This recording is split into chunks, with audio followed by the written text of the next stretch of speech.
Welcome to Story Time. I'm Kimberly Cahill with Life's Work Yoga. It is a yucky, gray February day here in Maryland, and I think we're going on, we're going on double digits pretty close here. So I wanted to bring a little levity to today's story time and remember more sunshine. So the story that I'm going to share with you today is one of the earliest memories I have of an awkward experience, perhaps.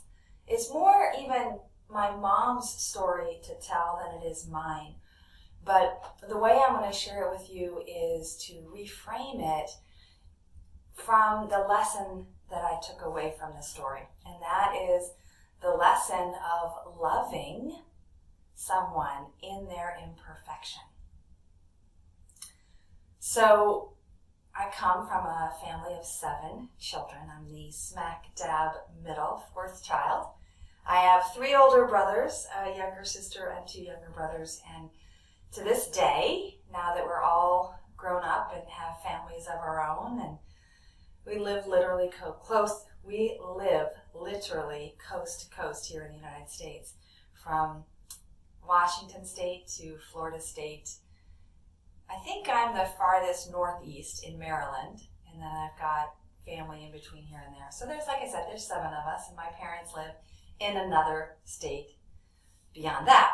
However, my whole life, probably because there was so many of us, 7 plus my parents, plus a dog, a cat, and sometimes some other random friend or rescued pet that we would find along the way, we would travel over the summers in our super long, super big, it was really a delivery van that we had converted into a family vehicle. And so we would drive cross country. Wherever my dad had a contract, we would relocate for the summer. And I don't remember where we were going. Probably Montana from Maine. That would be my guess given the time frame and my age and what I remember. But we were driving along the highway, and especially during daylight hours, we would fill the time with observation games, right? So I Spy kind of games. And in the midst of that, my mom, who didn't always play along with us, she liked the alphabet game on license plates or on signs. But this time she piped up and she had this confusion. So as we were driving, we were playing a little leapfrog with this service vehicle, this big old service vehicle. And on the side of the vehicle was just big, bold letters spelling out a single word. So there was no images, there was no marketing, there was no business name, nothing but just one word. Now, I can't tell you what the word is just yet. What I need you to understand is that my mom attempted to read the side of this truck, but it didn't make sense to her. Now remember, we're driving down the highway, so she's not thinking about all of the words in the world. So anyway, the reason that I love this story is not because my mom mispronounced the word on the side of the truck, but because what has happened since then. So, L-E-T-T-U-C-E. Now, that's lettuce in English, right? And lettuce is not a word that my mom was unfamiliar with, but written in all caps, in blocky letters, along a dingy white delivery truck, lettuce was not what came to her mind. So, in fact, she pronounced it Let-OOse. Kind of French sounding, right? She says, so what is a Let-OOse truck? Well, my dad is driving, and my dad's a little man, but he's driving this big beast of a family van, and he has a laugh that is bigger than anything I've ever experienced. So he hears this question, and he laughs. He laughs so hard, he almost has to pull over to keep us safe. Now, if I was to tell that story, it wouldn't be hard for someone to think, oh, my dad is laughing at my mom because she mispronounced a word. But even as a child in that van, I knew that wasn't the case. Now, we had a very strong history of mocking and teasing my mom. We still do. It's a lot of fun. She's a little more innocent, let's say. She's a little more naive, and she's a little more trusting than maybe the rest of us. And so she is often the brunt of jokes. We love her dearly, but she's a lot of fun to tease. However, right, that's not the message that I took away. I did not take away in this exchange that it was okay to tease someone, to mock someone for a mistake. In fact, what I learned over the years and repeated incidences, not only of things along this line, but also the remembering of this story and watching the behavior of both my mom and my dad in retelling the story. Now, it's typically my dad that retells the story, but that's just because Dad's mantra is don't let the truth get in the way of a good story. And my mom knows that. So Dad tells stories a lot. He tells the same stories over and over again. But the genuine love that my dad has for my mom, even to this day, they've been married for over 50 years, shines through when he tells this story of her inability at the moment to read the word on the side of the van, on the side of the truck.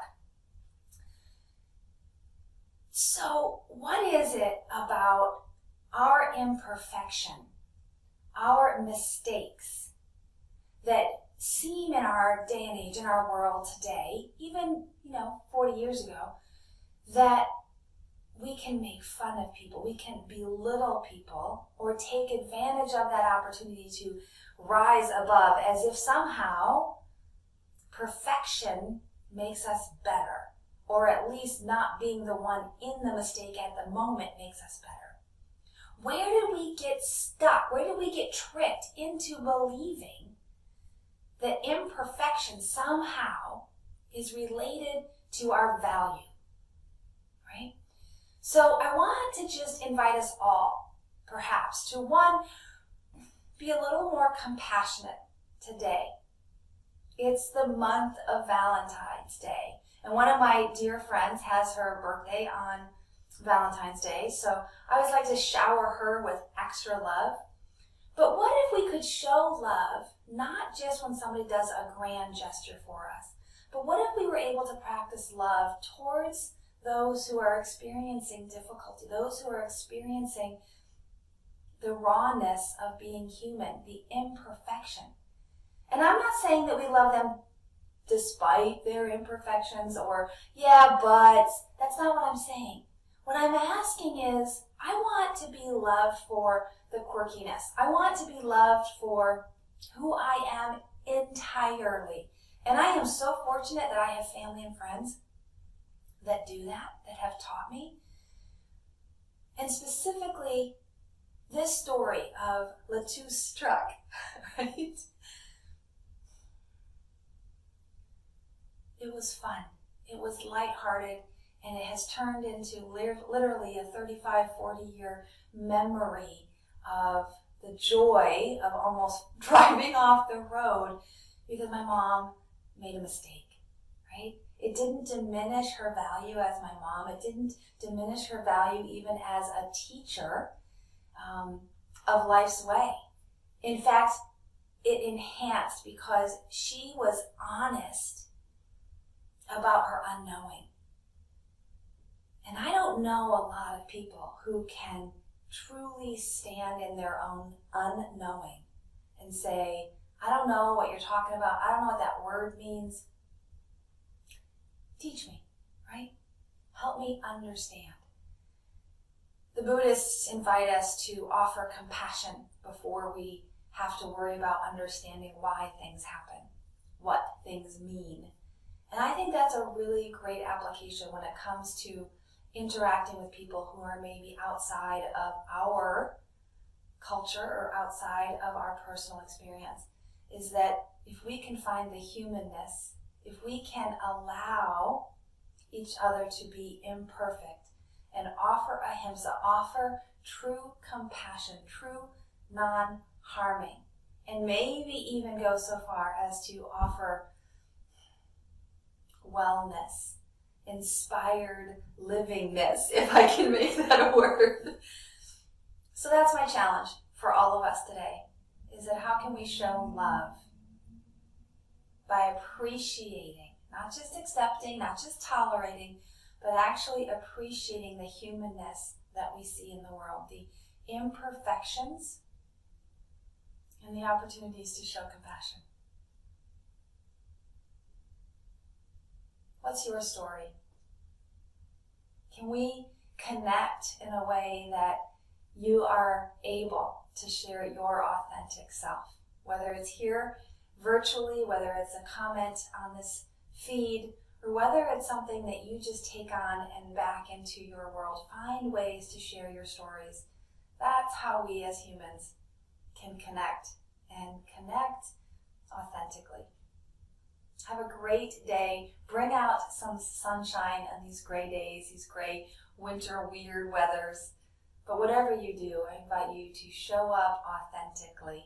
Allow yourself to be an imperfect person in process. May you breathe deeply, move freely, labor lovingly, and live vibrantly. Namaste. Have a great one. Bye now.